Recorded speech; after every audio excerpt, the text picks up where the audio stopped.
चलिए बच्चे बताओ, संयोजन अभिक्रिया किसे कहते हैं? ऐसी रासायनिक अभिक्रिया जिसमें दो या दस से अधिक अभिकारक मिलकर एकल उत्पाद का निर्माण करते हैं उसे संयोजन अभिक्रिया कहते हैं। वियोजन अभिक्रिया किसे कहते हैं? ऐसी रासायनिक अभिक्रिया जिसमें एक अभिकारक टूटकर दो या दस से अधिक उत्पाद में परिवर्तित हो जाता है उसे वियोजन अभिक्रिया कहते हैं। ऊष्माक्षेपी अभिक्रिया किसे कहते हैं? ऐसी रासायनिक अभिक्रिया जिसमें अभिक्रिया के लिए ऊष्मा का उत्सर्जन होता है उसे ऊष्माक्षेपी अभिक्रिया कहते हैं। ऊष्माशोषी अभिक्रिया किसे कहते हैं? ऐसी रासायनिक अभिक्रिया जिसमें अभिक्रिया के लिए ऊष्मा की आवश्यकता होती है उसे ऊष्माशोषी अभिक्रिया कहते हैं। विस्थापन अभिक्रिया किसे कहते हैं? जब अधिक क्रियाशील धातु कम क्रियाशील धातु को उसके यौगिक या अणु से प्रतिस्थापित कर इसका स्थान ले लेता है और नए उत्पाद का निर्माण करता है उसे संयोजन अभिक्रिया कहते हैं। द्विविस्थापन अभिक्रिया किसे कहते हैं?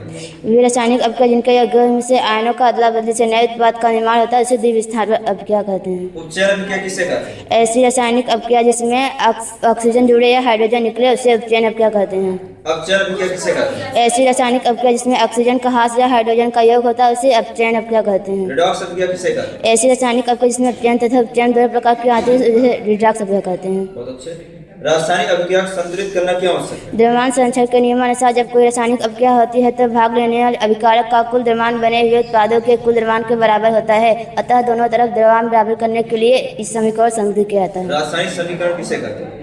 प्रतीकों और सूत्रों द्वारा रासायनिक अभिक्रियाओं को संक्षेप में व्यक्त करने वाले समीकरण रासायनिक समीकरण कहलाते हैं। बहुत अच्छा। अम्ल किसे कहते हैं? वह पदार्थ जो स्वाद में खट्टा होता है उसे अम्ल कहते हैं। अम्ल के निम्नलिखित गुण बताएं। अम्ल स्वाद में खट्टे होते हैं, ये जलीय विलयन में प्लस आयन देते हैं, यह नीले रश्मिस्फीपक को लाल में कर देते हैं, इनका पीएच मान 7 से कम होता है।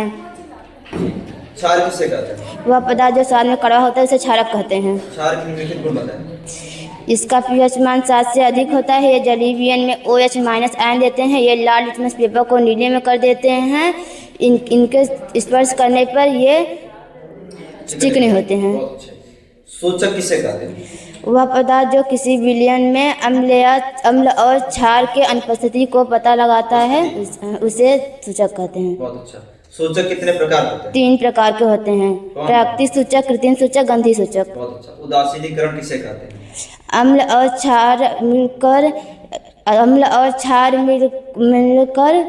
लवण और जल का निर्माण बनाते हैं, उन्हें उदासीनीकरण अभिक्रिया कहते हैं। विकृत गंधिता से आप क्या समझते हैं? वसायु तथा तैलीय खाद्य सामग्री को जब लंबे समय तक वायु के संपर्क में रहता है तो उसके स्वाद और गंध में परिवर्तन हो जाता है, जिसे विकृत गंधिता कहते हैं। संचारण से आप क्या समझते हैं? जब कोई धातु आदि के संपर्क में आती है तो उसका ऊपरी परत कमजोर रहता है, जिसे संचारण कहते हैं। वैद्युत विभव किसे कहते हैं? एकांक धन आवेश को अनंत से वैद्युत क्षेत्र के किसी एक बिंदु तक लाने में किए गए कार्य को वैद्युत विभव कहते हैं। चलिए बताइए, वैद्युत धारा किसे कहते हैं? आवेश प्रवाह की दर को विद्युत धारा कहते हैं।